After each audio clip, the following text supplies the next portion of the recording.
સરકારી યોજના વિશેની માહિતીની અંદર સ્વાગત છે ખેડૂત મિત્રો।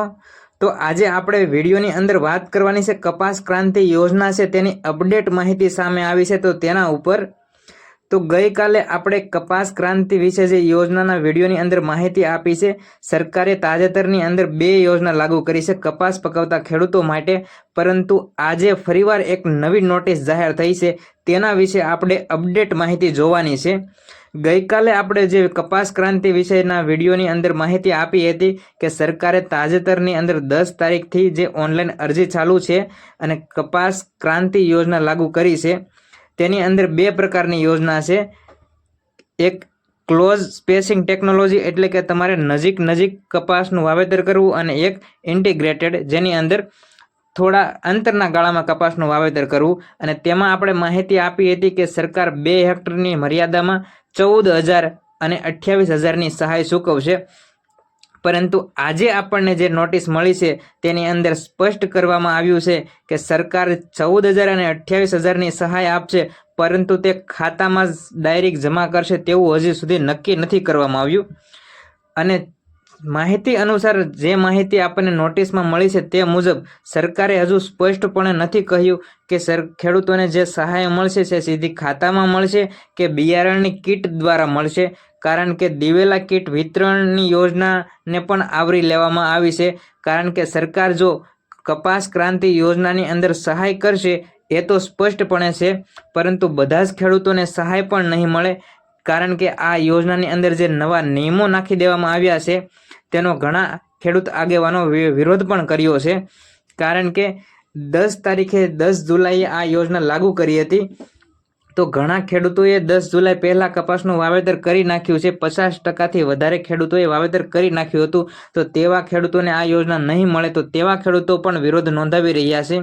અને હજુ સુધી સરકારે સ્પષ્ટ નથી કર્યું કે આ યોજનાના ખાતાની અંદર પૈસા જમા કરવા ખેડૂતોના ખાતામાં, કે દિવેલાની કીટ એટલે કે બિયારણ કે દવાની જે કીટ આવે છે તે ખેડૂતોને વિતરણ કરવી।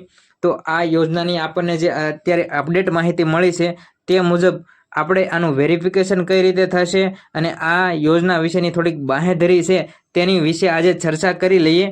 તો વાત કરી લઈએ, સર્વપ્રથમ આપણે કપાસની સંપૂર્ણપણે જે યોજના છે, બંને યોજનાને જે વિડીયો છે ગઈકાલે અપલોડ કર્યો છે યોજના વિશેનો, પરંતુ આજે અપડેટ નોટિફિકેશન ઉપર આપણે નજર કરી લઈએ। ઇન્ટિગ્રેટેડ ક્રોપ મેનેજમેન્ટ, આની અંદર આપણે હારથી હારનું અંતર છે 3 ફૂટ રાખવાનું હોય છે, તો જ તમને આ યોજનાનો સહાય મળશે।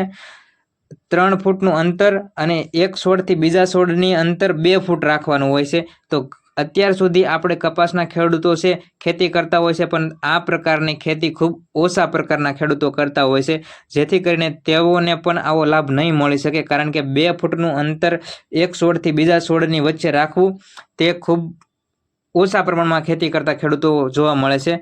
અને 3 ફૂટ પહોળાઈ, 3 ફૂટ એ તો હોય જ છે। અને ત્યારબાદ આપણે બીજી વાત કરીએ યોજના વિશે, ક્લોઝર સ્પેસિંગ ટેકનોલોજી, આની અંદર 3 ફૂટનો ચાહ રાખવાનો હોય છે અને એક છોડથી બીજા છોડનું અંતર 1 ફૂટ રાખવાનું હોય છે।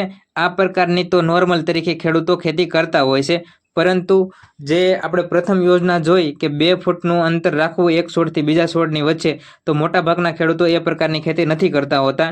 અને હવે વાત કરવામાં આવી જે આપણને નોટિસ મળી છે તે મુજબ કે આનું વેરિફિકેશન કઈ રીતે થશે, તો વેરિફિકેશન કૃષિ મેપર દ્વારા ચકાસવામાં આવશે। જો તમે આ યોજનાની અંદર ફોર્મ ભર્યું છે તો તમારે સમજી લેવું કે કૃષિ મેપર દ્વારા સ્થળ પર વેરિફિકેશન કરવામાં આવશે, અને ચકાસણી દરમિયાન જો વાવેતર નિયમ મુજબ કરેલું હોય તો જ તમને આ યોજનાનો લાભ મળશે। તો આ યોજનાના અત્યારે ઘણા ખેડૂતો વિરોધ પણ નોંધાવી રહ્યા છે, અને સરકારે હજુ સુધી સ્પષ્ટ પણ નથી કર્યું। અને આજે એક નોટિસ હતી કે ઉપરોક્ત માપદંડ મુજબ કપાસનું વાવેતર કરેલું હોય અથવા કરવાનું હોય તેવા ખેડૂતોએ જ અરજી કરવી। નિયમ મુજબ જો આ માપ કરતાં વધુ અંતર વાવેતર કરેલ હશે તો અરજી તમારી રદ કરી દેવામાં આવશે। આવી પણ એક નોટિસ છે। તો નોટિસની અંદર ઘણી બધી માહિતી હતી, આપણને જે યોગ્ય લાગે ખેડૂતો સુધી પહોંચાડવી પડે તેવી માહિતી હતી, તેનો વિડીયો આપણે આજની અંદર રજૂ કર્યો છે। તો તમામ ખેડૂત મિત્રો સરકારી યોજના વિશેની કોઈ પણ માહિતી હોય તે જાણવા માટે તમે ચેનલને સબસ્ક્રાઇબ કરી દેજો અને કોઈ પણ પ્રશ્ન રહી જતો હોય, સરકારી યોજના વિશેની કોઈ પણ માહિતીને લગતો કોઈ પ્રશ્ન હોય તો કોમેન્ટમાં અમને જણાવજો. અમે તાત્કાલિક ધોરણે તેનો નિરાકરણ લાવવાનો પ્રયત્ન કરશું અને સાદી અને સરળ ભાષામાં વિડીયો દ્વારા રજૂ કરશું. એટલા માટે આપણી ગુજ્જુ માસ્ટર ન્યૂઝ ચેનલને સબસ્ક્રાઇબ કરી દેજો.